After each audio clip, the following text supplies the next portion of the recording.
Incoming message. Welcome to This Explainer. We are jumping right into something absolutely unprecedented today, the first institutional UAP disclosure forum in history.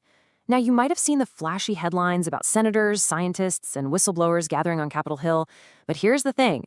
Almost every major media outlet that covered it missed the most vital detail. So today, we're going to break down exactly what happened, and more importantly, we're going to reveal the crucial structural warning about industry risk that pretty much everyone else completely overlooked. While the media heavily focused on the big keynote speeches and the general scientific frameworks, we're going to examine how one specific moment completely changed the game for official government disclosure. You see, the detail that literally alters the entire trajectory of this issue didn't come from a politician or a former intelligence officer. It came from Pippa Malmgren, a tech entrepreneur and mainstream economic strategist, who pointed out that the real, tangible issue here is the dead scientists. But, before we get to her groundbreaking argument, we really have to look at where this all went down. To truly understand the gravity of this event, we have to talk about the venue. The Kennedy Caucus Room. This is the exact same room that hosted the Titanic report in 1912, JFK's presidential candidacy announcement in 1960, and the infamous Watergate hearings in 1973. The Disclosure Foundation chose this specific venue deliberately. I mean, they aren't being subtle here at all. They are placing UAP disclosure in direct, explicit continuity with some of the most serious, monumental, institutional history in the United States. And that incredibly heavy historical atmosphere really set the stage for the opening keynote by Christopher Mellon, the former Deputy Assistant Secretary of Defense for Intelligence. Mellon argued forcefully that the American public is, in fact, psychologically ready for the truth, aggressively pushing back against generations of institutional assumptions that we just can't handle it. But the real message, well, it was in what he didn't say. Despite being closer to classified programs than almost anyone else on the planet, Mellon maintained a deliberate, incredibly restrained silence on what the truth actually is. He built the entire case for disclosure without delivering the final payload. And that restraint set a very specific, serious tone for the rest of the day. Okay, moving right along to Section 1, Avi Loeb's Pristine Science Framework.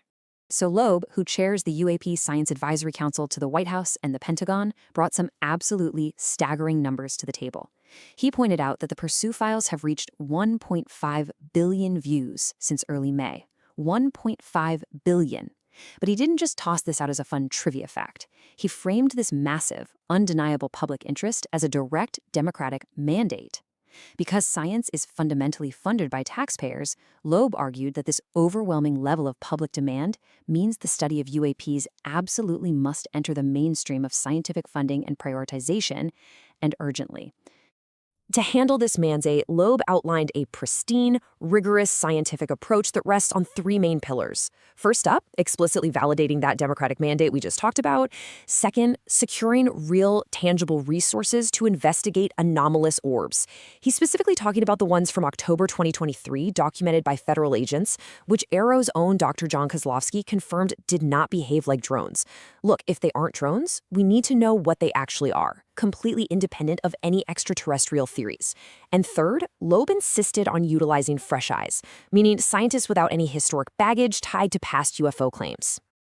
To really grasp what Loeb means by avoiding baggage, you just have to look at who he's deliberately leaving out. When asked why he didn't select someone like Hal Puthoff, a well-known CIA-funded physicist famous for claiming there are 4 recovered alien species, Loeb made a very pointed statement. By explicitly choosing young scientists with 0 prior commitments over legacy figures like Puthoff, Loeb is signaling to the world that his new scientific structure has to be built entirely on hard evidence. Not on past testimony, not on existing disclosure community lore. It's all about pure, uncompromised data. Which brings us perfectly to Section 2, Pippa Malmgren's Structural Risk Warning. Now, what's absolutely fascinating here is how Malmgren took a topic normally reserved for the extreme fringes of the internet and completely reframed it. She introduced the concept of structural risk into the UAP conversation. When she brought up the missing and dead UAP scientists on the record, right there in front of sitting senators, she wasn't pitching some wild conspiracy theory. Not at all.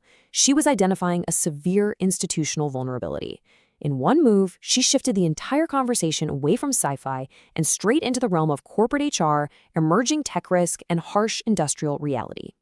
Malmgren detailed what she calls a massive economic chilling effect. Just think about it for a second. If scientists, engineers, and private defense contractors genuinely believe that working on UAP research, or even just talking about it, might lead to their death or disappearance, what happens? Well, the talent pipeline completely dries up. The absolute best minds in the world won't touch the subject with a 10-foot pole. Credible engineers are going to prioritize their own self-preservation, and massive institutions like top-tier universities and private defense labs will simply self-censor and refuse to participate in any official disclosure research whatsoever. So why does this matter so much? Because having a highly respected mainstream financial and tech analyst present this exact argument to senators inside the Kennedy caucus room fundamentally changes the stakes. The ongoing FBI investigation into these mysterious deaths is no longer just some separate moral or legal side quest. It is now formally recognized as a massive structural hurdle directly blocking the government's own disclosure goals. Simply put, you can't have Avi Loeb's pristine, rigorous scientific research if all the qualified scientists are quite literally too terrified to take the job. Let's actually compare these two approaches side by side, because together they perfectly illustrate the dual challenge of disclosure. On one side, we have Avi Loeb's focus, the relentless pursuit of pure scientific credibility, analyzing pristine sensor data and totally ignoring the messy historical baggage. But on the other side, we have Pippa Malmgren's focus, their very real industrial risk, the human cost of decades of deep secrecy, and the absolutely urgent need to fix a terrified talent pipeline.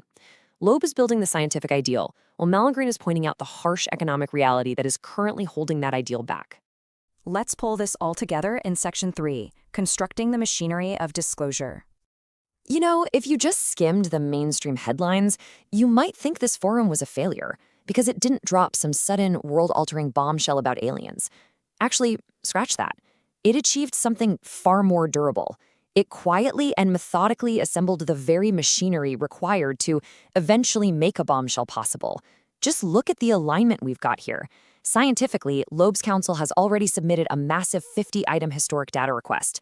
Legislatively, a bipartisan group in Congress is actively building the infrastructure for accelerated declassification, and economically, Malmgren ensured that the human cost and structural talent risks are now officially on the policy agenda. This right here, this is how real, lasting change happens in Washington. Relentless, structural construction. And that brings us to our final thought for today. The machinery is aligned. The institutional scaffolding is built. We are now officially waiting for the fourth batch of Pursu files to drop, which Loeb's Science Advisory Council will analyze using this brand new, pristine framework. But as we wait for the science to finally catch up to the reality on the ground, we have to look back at the very beginning of the day. We have to look at Christopher Mellon's incredible restraint in that historic room and ask ourselves, what exactly does Christopher Mellon know that he is still choosing not to say? I want you to think about that as you consider everything we've covered today. Thank you so much for joining me for this explainer, and definitely keep your eyes open for what comes next. Come to me, chickens, cock-a-doodle-doo!